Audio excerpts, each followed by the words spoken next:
आज के कि दोष दी समाज के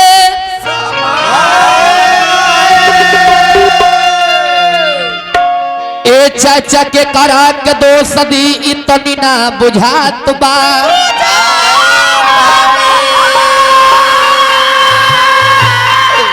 कि भाई से भाई लड़े बेटी से माई लड़े ए नन्हक भाई बाबूजी से बेटवा तनिक ना लजात एगो चीज देख हम प्रसन्न होके ले निर्मला जी साज बाज बढ़िया जोर के रखेली से हमरा प्रसन्नता होला रविंदर भैया के तो जवाबे ना हो कहे के बा बाकी चौगुन में झलोहिया रवा के घबरा देता बस आ जब घबरावो सो विकास मरे चाटी पर कोनो घबरावे हां दूल्हा को स्टेप ठीक हो जाए केहू गड़बड़ाए कि आपन कमाई यदि माटी में मिल जाई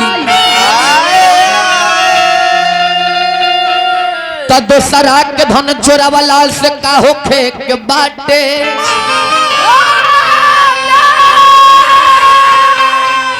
कि आपन यार जब गद्दार बन के बोलता तो कौनो दूसरा से दोस्ती धरवला से का होखे के बाटे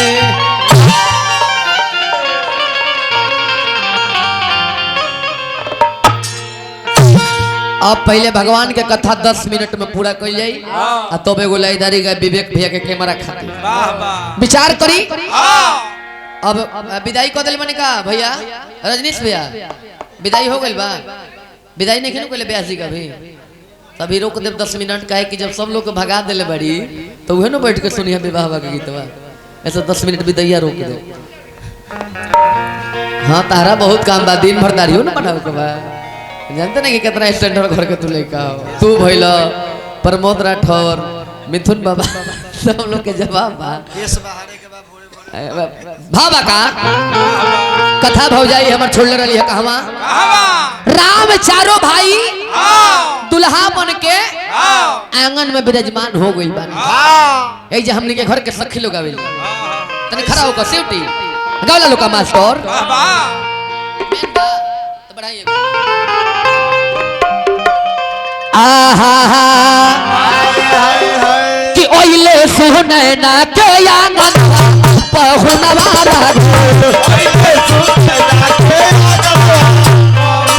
ओइले सुने ना के आंगन पहुनवारा ओइले सुने ना के बहुनवारा गो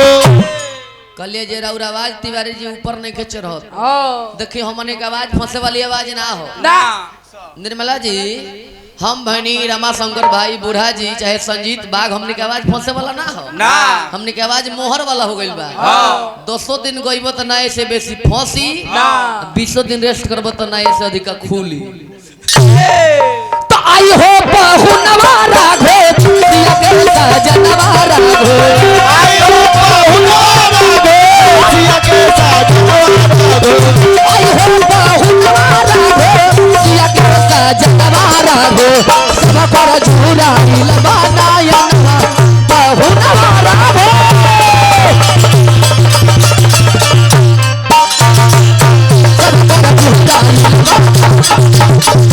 सब पर झूठाई राम चारों भाई के धोती पहनावल जा रहल बा विचार करी हमनी के घर के कैसन परंपरा हो कैसन विवेक भैया दूल्हा 5 लाख के कपड़ा पहन के काहे ना मारो में आवस लेकिन 5 लाख के कपड़ा खोलवा दियाला आ तब 50 रुपया के धोती पहना के विवाह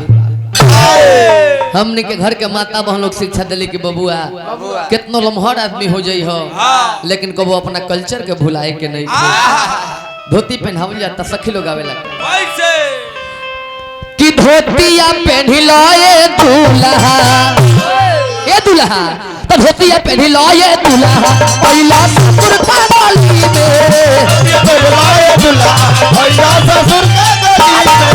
धोती पहनी लो ये दूल्हा पहिला ससुर का गली में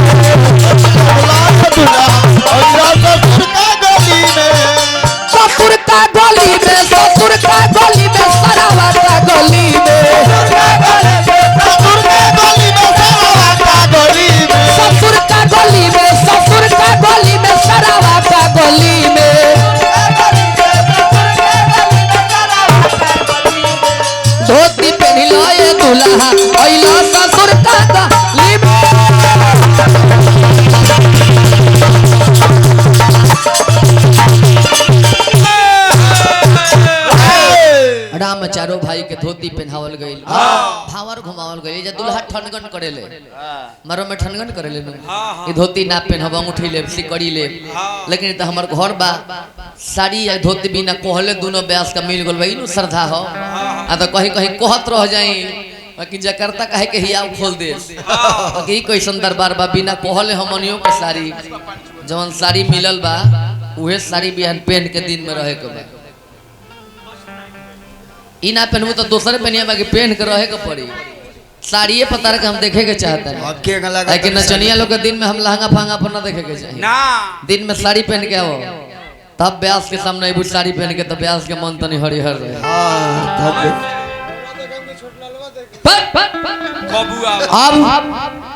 दानों में दान हाँ मेन हाँ जी ए व्हाट्सएप मेन दानों में दान महादान